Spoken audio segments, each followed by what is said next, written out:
Hello' everyone, বৃষ্টি ব্লগলৈ আপোনালোকক সকলোকে স্বাগতম জনাইছোঁ। মই কালি ঘৰলৈ আহিলোঁ, মানে মোৰ মাৰ ঘৰলৈ, আৰু এতিয়া মই ডিব্ৰুগড়লৈ যাম মোৰ পাপাৰ লগত।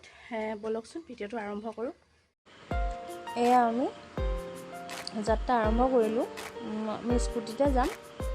এয়া মোৰ ছোৱালী, তাইক নিব নোৱাৰোঁ ইমান যিহেতু গৰম পৰিছে। তাইক দেউতাকৰ ওচৰতে থৈ যাম। আমাৰ ঘৰৰ ওচৰৰ পৰিৱেশটো চাওকচোন, চবফালে সেউজীয়া, ইমানেই ধুনীয়া। সঁচাকৈ কৈছোঁ, আপোনালোকে এবাৰ আহি দেখিলে গম পাব, ইমানেই ধুনীয়া পৰিৱেশটো। এয়া আমাৰ ঘৰৰ ওচৰতে আছে দুলীয়াবাম টি ষ্টেট। আমি এইফালেদিয়ে টাউনলৈ যাবলগীয়া হয়। আহকচোন, চাওক পৰিৱেশটো ইমান ধুনীয়া।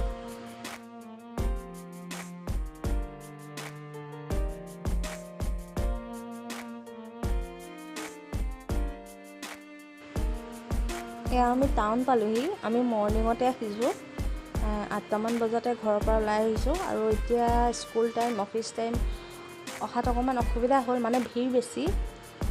তথাপিও আহিবলগীয়া হৈছে। আপোনালোকক জনাইছোঁ কি কাৰণে আমি আহিবলগীয়া হ'ল আজি।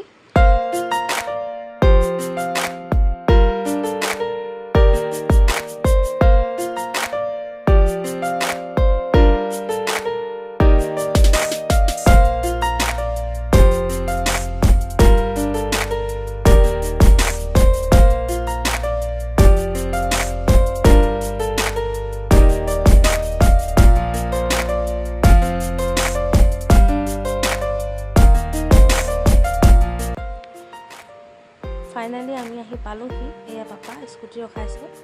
আমি এতিয়া আহিছোঁ আৰোগ্য ভ্ৰমণৰ ফণ্ডত, প্ৰজাপতি মেডিকেল চেণ্টাৰলৈ। পাপাৰ হেল্থ চেকআপলৈ আহিছোঁ, মান্থলি চেকআপত আহিছোঁ।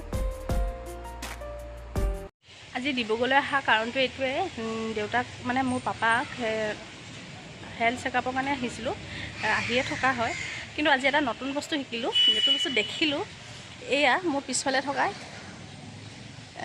এই মন্দিৰটো দেখিছে নহয়, এই মন্দিৰটো ৰাম মন্দিৰ। মই ইমান দিন আহিছোঁ ইয়ালৈ, কিন্তু মই মন্দিৰটো দেখা নাই, আজিহে দেখিছোঁ। আৰু এই মন্দিৰটো আৰোগ্য ভ্ৰমণৰ ফ্ৰণ্টতে আছে। আৰু আমি য'ত মানে পাপাৰ হেল্থৰ চেকআপৰ কাৰণে আহিছোঁ, আৰোগ্য ভ্ৰমণৰ একদম ফ্ৰণ্টত হয়।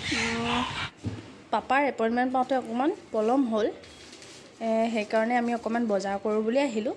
এনেই সৰু সুৰা কিছুমান বজাৰ, আৰু বেংকতো সোমাবলৈ আছিলে। কালি আৰু ডিব্ৰুগড়ৰ ভিডিঅ' বনোৱা নহ'ল, আজি পিছদিনাখন। আৰু আজি মই ঘৰতে আছোঁ, আৰু পাপাক চাবলৈ মোৰ ওপৰগৰাকী মানে মোৰ বাই আহিছে। তাই সন্ধিয়াতে পালেহি, আৰু এতিয়া আমি খানা বনাইছোঁ। আজি কিনো বনাইছোঁ চাওঁ আহকচোন। এয়া মোৰ বাই, হাই। তাই আজি পালেহি, আহিলি ন আজি পাপাক চাবলৈ।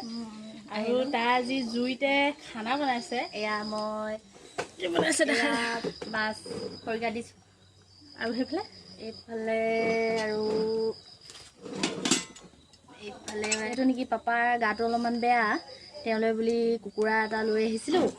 আৰু এয়াই তেওঁক অকণমান জোল বনাই দিছোঁ। আচলতে মই জুইত বনাই ভাল পাওঁ, ঘৰত জুই তেনেকুৱা সুবিধা নাই, সেইকাৰণে মাৰ ঘৰলৈ আহিলে জুই খৰিও ভাল থাকে ন, তাকে এয়া বনাবলৈ বুলি ষ্টাৰ্ট কৰিছোঁ। আৰু আমাৰ এইফালে মানে জুই ভিতৰত ব্যৱস্থা নাই কাৰণে পাপাই বাহিৰতে অকণমান মেৰামতি কৰি দিছে আৰু জুই দিবলৈ। মইনো ভিতৰত কি বনাইছোঁ আহকচোন দেখাওঁ।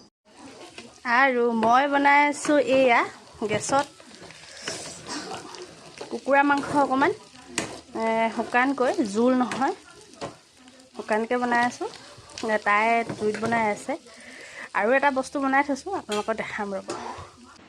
এয়া মই গাহৰি মাংস বনালোঁ, আৰু বহুত দিন গাহৰি মাংস খোৱা নাছিলোঁ। সেয়ে মাহঁতে গাহৰি অকণমান আনিলে, তাকে বনাই মেলি খাবলৈ ৰেডি হৈ আছোঁ। আৰু এতিয়া আমি খাই বৈ আজৰি হ'লোঁ, আৰু মই ভিডিঅ'টো ইয়াতে সামৰোঁ বুলি ভাবিছোঁ। আপোনালোকে যদি মোৰ ভিডিঅ'টো চাই ভাল পায়, লাইক, শ্বেয়াৰ আৰু ছাবস্ক্ৰাইব কৰি দিব, আৰু কমেণ্ট এটা কৰিবলৈ নাপাহৰিব।